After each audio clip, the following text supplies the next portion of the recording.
מישראל אנחנו נוציא אתכם קצת למסע לניו יורק, שאני מניחה שאף אחד לא יתנגד לו.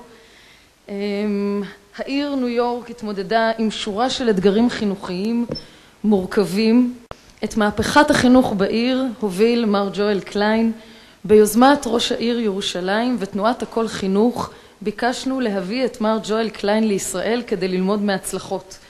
אני מתכבדת להזמין את אורח הכבוד של הכנס, מר ג'ואל קליין, מנהל מחלקת החינוך בעיריית ניו יורק. I'm honored to invite Mr. Joel Klein, the Chancellor of the New York Education Department.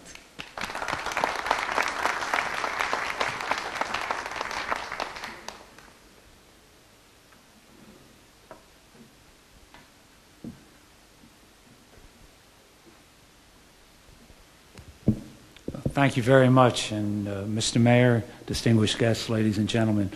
It really is a privilege for me to be here tonight, to be among you, to be with so many people who care so deeply about education and the future of Israel. It's also nice to be with people who speak as quickly and bluntly as I do, which is not always the case, an entire nation of them.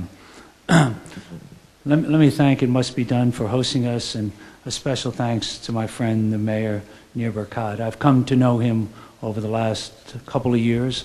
I've been privileged to serve for 7 years in President Clinton's administration and 8 years with Mayor Bloomberg. I've met many people, both in the public and private sector, that are great leaders. I've met few who have the breadth of vision, the intellectual capacity, and the understanding of the challenges of implementation to make profound and dramatic change. I think we are all blessed to have a man of his talent, commitment, and passion lead Jerusalem at a time when Jerusalem is going to demand and need great leadership. So my hat is off to you, Mr. Mayor. Let me also say to Dov, you know, you said about how you change ministers all the time, like people change clothes. And before I took this job in New York, every 2 years we had a new chancellor, just enough time to have a flavor of the month reform and move on. It took one man with courage, the mayor, who said he was tired of all of that and all the politics, and he wanted control and said to the whole city, I want to be held accountable for education. And I said to him, Mr. Mayor, why did you do that? Nobody's fixed education in a large urban area. Why do you want to be held accountable? He said, if nobody fixes education, the future of this country is going to be very glum. And because of him, we now have the opportunity to have literally 12 years of continuous leadership to do the kind of things that I'm going to talk about, things you may agree with or disagree with, but I don't think anyone will walk out of here tonight and say, this wasn't bold, it didn't seek to be incremental or work around the edges. And I think if we're not bold, if we remain incremental and look for the small changes, we'll continue to suffer. And if you look at where Israel is in the arc of educational change and where America is, there are a lot of similarities. So I hope what I discussed tonight will have some significance for the work you're doing.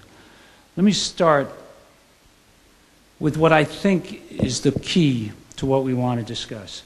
When we came to the city, we called our reforms Children First, and we did it to be provocative. And what our subtext there was, too often, the education system was serving the needs of the adults at the expense of the needs of the children. And so we were going to reprioritize. Second thing we did was say, it wasn't about a great school system. Nobody sends their children to a system. You send your kids to a school. And so our vision was a system comprised of great schools. We had many in New York, not nearly enough. Oftentimes the quality of the school was correlated with the poverty of the children who went there, and we wanted to insist that every kid in every community would have a shot at a great school. And at its core, what our transformation was about was moving the system from a culture of excuse for failure, which we had seen a lot of, toward a culture of responsibility for learning. And if you think about it, that is the core cultural shift that it's going to take if we're going to succeed. Now, this is what I mean when I say about basically a little case study, because so often people have said to me, you know, you're moving too fast, everybody's got to get on board, all the stakeholders have to buy in. And I have really said we are moving not fast enough. if we don't continue to challenge ourselves, the rest of the world is going to move beyond us. And this is a perfect case study to frame our discussion. 1983, President Reagan basically put together a national commission, which was a commission on the excellence in education. And they did a report looking where America was in 1983 in kindergarten through the end of secondary school, the 12th grade. And the essence of that report was, if an unfriendly foreign power had attempted to impose on America the mediocre educational performance that exists today, we might well have viewed that as an act of war. You couldn't, people are smiling, Yossi, but you couldn't put it more provocatively in terms of where we were. That's almost 30 years ago. Let me tell you what's happened in the 30 years since. America, in real dollars, has doubled its investment in public education. And what are the results we've gotten? Well, let me show you. So first of all, here's the U.S., and Dove was talking about the international tests, the OECD. These are the OECD tests.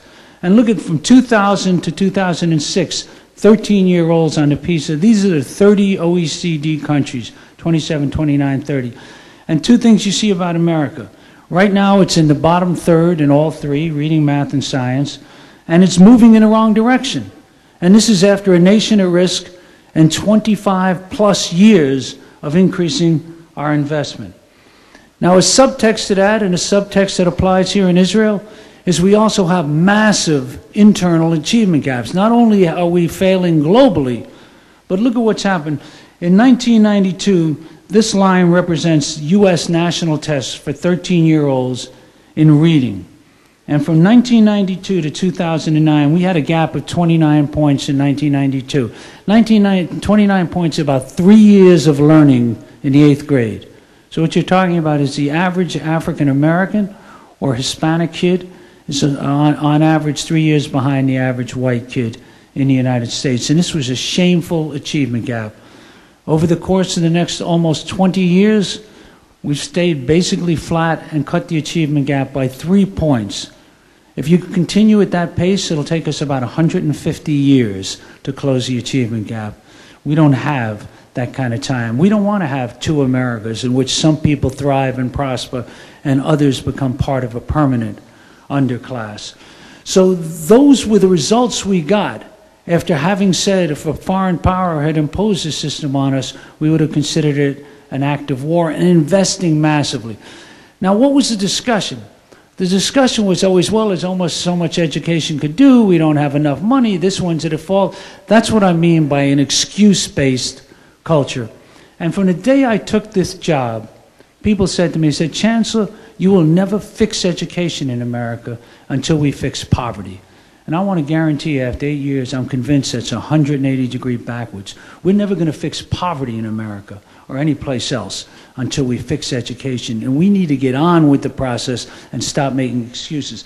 Let me prove this to you, because I've seen the very same kids from the most challenged environments in different schools getting entirely different outcomes. Look, poverty, disruptive, challenged families, those things matter. They don't make our jobs easy, but it's not an excuse for non-performance.